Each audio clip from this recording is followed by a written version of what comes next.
찬송가 325장 찬양 드리도록 하겠습니다. 찬송가 325장입니다.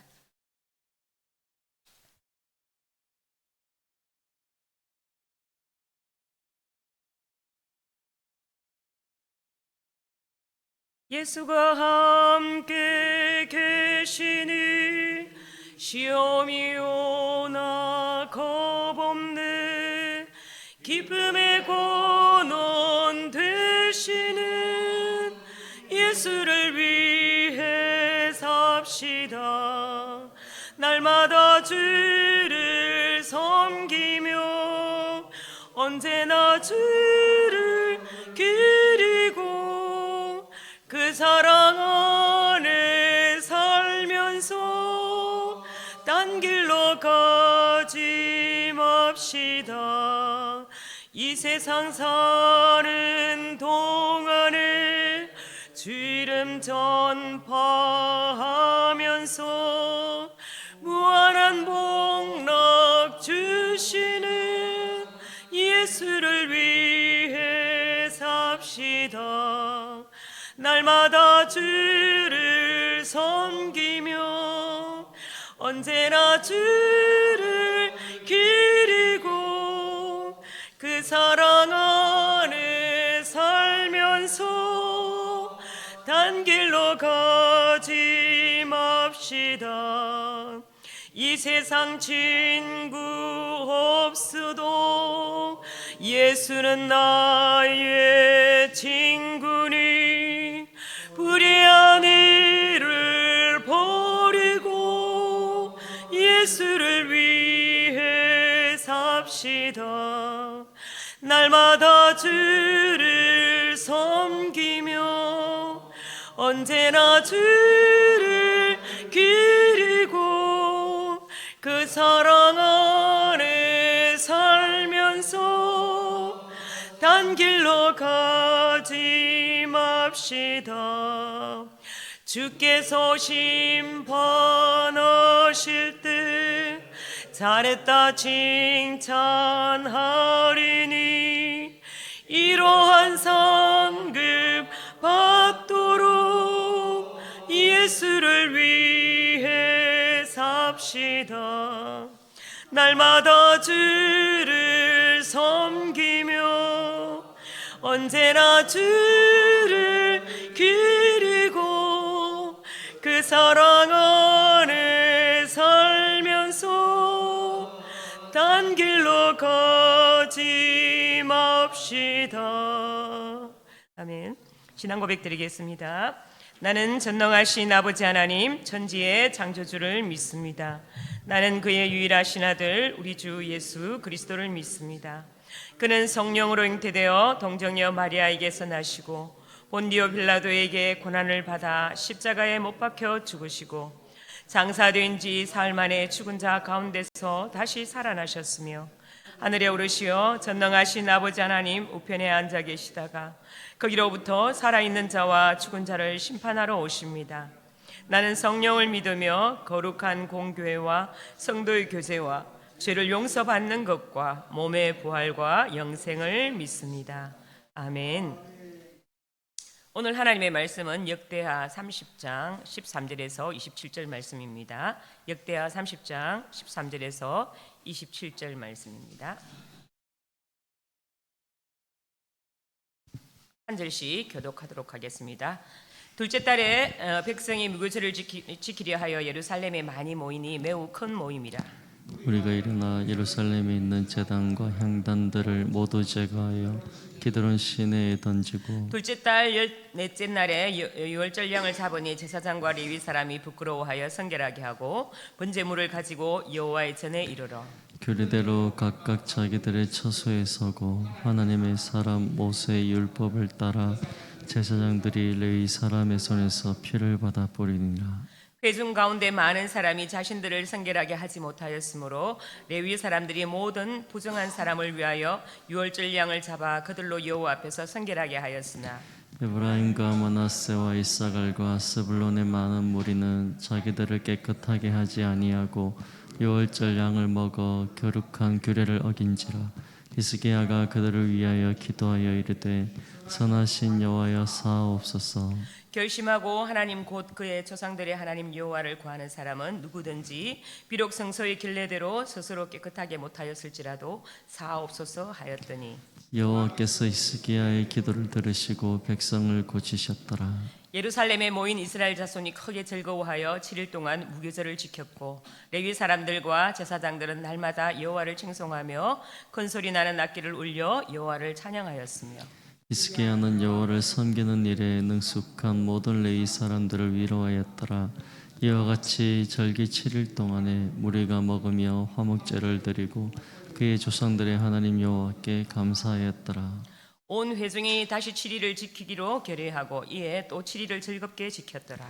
유다 왕 히스기야가 수송아지 1,000마리와 양 7,000마리를 회중에게 주었고 방백들은 수송아지 1,000마리와 양 10,000마리를 회중에게 주었으며 자신들을 성결하게 한 제사장들도 많았더라. 유다 온 회중과 제사장들과 레위 사람들과 이스라엘에서 온 모든 회중과 이스라엘 땅에서 나온 나그네들과 유다에 사는 나그네들이 다 즐거워하였으므로 예루살렘에 큰 기쁨이 있었으니 이스라엘 왕 다윗의 아들 솔로몬 때로부터 이러한 기쁨이 예루살렘에 있었더라. 함께 읽겠습니다. 그때 제사장들과 레위 사람들이 일어나서 백성을 위하여 축복하였으니 그 소리가 하늘에 들리고 그 기도가 여호와의 거룩한 처소 하늘에 이르렀더라. 아멘. 오늘 말씀은 예루살렘의 큰 기쁨이라는 제목을 가지고 말씀을 함께 나누겠습니다. 자, 히스기야 왕은 왕이 오르자마자 한 일이 있었죠. 성전의 문을 수리하고 또 성전을 성결하게 한 일입니다. 성전을 이렇게 성결하게 하였다는 것은 그동안 성전에 더러운 것이 많았다는 의미가 되겠죠. 그런데 성전에 더러운 것을 누가 많이 갖다 놓았을까요? 히스기야의 아버지였던 아하스 왕이었습니다. 히스기야는 아버지 아하스의 몰락이 또 이렇게 성전을 더럽히며 하나님을 진노를 하게 했다는 것을 너무나 잘 알았습니다. 히스기야의 계획의 배경에는 아버지의 멸망 위에도 북이스라엘의 멸망이 같이 있었죠. 아버지 아하스 통치 시기에 북이스라엘이 아수르에 의해서 완전히 멸망하였는데 북이스라엘 멸망 원인 역시 하나님을 온전히 섬기지 않고 우상 숭배를 했기 때문이었는데 히스기야가 이를 모를 리가 없었다는 것이죠. 물론 가까운 나라와 아버지의 멸망의 원인을 알고도 이렇게 개혁하지 않고 그들의 길을 갈 수가 있었습니다. 그러나 히스기야는 그렇게 그 길을 가지 않았습니다. 그들을 반면교사로 삼아서 하나님만을 온전히 섬기는 일이 사는 길임을 이렇게 깨달았던 것입니다. 오늘 본문 중에 30장 6절과 7절 말씀에 보면 왕의 명령을 받은 보발꾼들은 베르셀바에서 단까지 두루다니며 하나님께 돌아오라고 이렇게 외쳤다고 이야기되어 있습니다.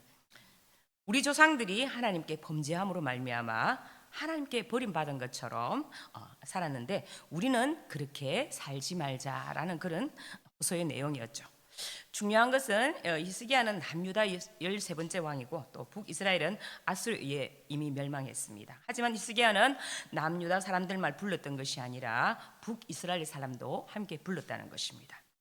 히스기야의 유월절 기념 예배는 나라가 남북으로 분열된 후 처음으로 함께 예루살렘 성전에서 모여서 하나님께 예배를 드린다는 점에서 깊은 의미를 찾을 수가 있습니다.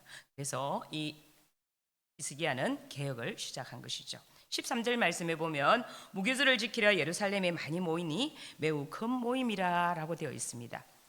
유월절과 무교절은 같은 절기로 이해되기도 하지만 또 그렇게도 틀림이 없지만은 엄밀하게 날짜를 구분한다면 1월 14일이 유월절이고 그 다음 날부터 일주일이 무교절 절기입니다. 무교절은 이런 유월절과 혼용해서 쓰기도 합니다. 하지만 엄밀히 보면 차이가 있습니다. 유월절은 첫째 달 14일 어린 양을 잡는 날이고 이날은 과거 이스라엘이 출애굽 당시 이스라엘 죽음으로부터 구원해 주신 날을 기억하는 절기입니다. 무교절은 유월절 다음 날부터 7일간 누룩 없는 빵을 먹는 절기입니다. 그 이름의 뜻이 누룩 없는 빵의 축제라는 뜻입니다. 무교절은 과거 이스라엘에 구원의 은혜를 베푸신 하나님을 기억하며 현재 기쁨을 누리는 그런 절기입니다.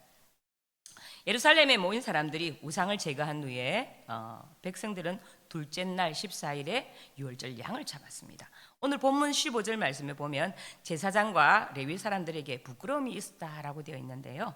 15절 말씀을 보면 둘째 달 14째 날에 유월절 양을 잡으니 제사장과 레위 사람들이 부끄러워하여 성결하게 하고 번제물을 가지고 여호와의 전에 이르러라고 말씀하고 있습니다. 왜 제사장과 레위인들이 부끄러움을 느꼈을까요? 여기에 부끄러워하여라는 말은 칼람이라는 히브리 단어인데요. 이 말의 뜻은 상처를 입히다라는 의미를 가지고 있습니다. 그러나 이 상처를 입힌 게 아니라 상처를 받은 것이라는 표현이 더 맞는 것 같습니다. 그러니 그 의미가 마음의 상처를 입을 정도로 그 마음이 너무 부끄러웠다라는 것입니다. 그들이 히스기야가 왕위를 이어받기 전까지 그 이전에 아하스 통치 기간에 그들 본연의 삶을 완전히 떠나서 또 그럴 수밖에 없는 것이었는데 왕들의 탄압과 박해 속에 제사장들과 레위인들이 지극히 세속적인 삶을 살았다는 것입니다. 그래서 히스기야 왕 새로운 개혁의 깃발 아래서 그들 스스로 부끄러움을 느꼈다는 것이죠.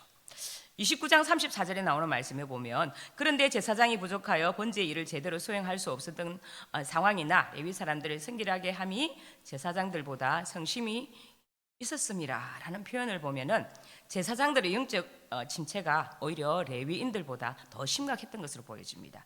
이것이 당대의 영적 상황이었습니다. 참 가슴 아픈 상황들이었죠. 성전이 폐허가 되고 또 성전에 우상을 가져다 두고 또 결국 성전이 문을 닫게 되면서 제사장들과 레위인들의 영적 침체가 오게 되었고 또 이것은 다시 모든 사람들의 깊은 영적 침체로 이어졌던 것입니다. 그에 대한 말씀이 그 뒤에 나옵니다. 17절 말씀에 보면 회중 가운데 많은 사람이 자신들을 성결하게 하지 못하였으므로 레위 사람들이 모든 부정한 사람을 위하여 유월절 양을 잡아 그들로 여호와 앞에서 성결하게 하였으나라고 말씀을 하고 있습니다. 회중 가운데 유월절 절기를 참여하기 위해서 자신을 성결하게 하지 못한 이들이 많았던 것이죠. 그런데 이미 지금은 두 번째 유월절에 해당하는 둘째 달이었습니다. 히스기야의 성전 정화가 예정된 기일보다 이틀 늦게 끝나게 되면서 첫째 달 14일 유월절을 하지 못하게 됐고 또 한 달이 미루어져서 둘째 달이 된 것입니다. 그러자 레위인들은 스스로를 정결하게 준비하지 못한 이들을 위해서 대신 유월절 양을 잡으면서 그들의 유월절을 준비해 주었던 것입니다. 그런데 18절 말씀을 보면 북이스라엘로부터 내려온 대부분의 사람들은 더 심각한 상황이었습니다. 18절 말씀 보면 에브라임과 므낫세와 이사갈과 스불론의 많은 무리는 자기들을 깨끗하게 하지 아니하고 유월절 양을 먹어 기록한 규례를 어긴지라라고 말씀하고 있습니다.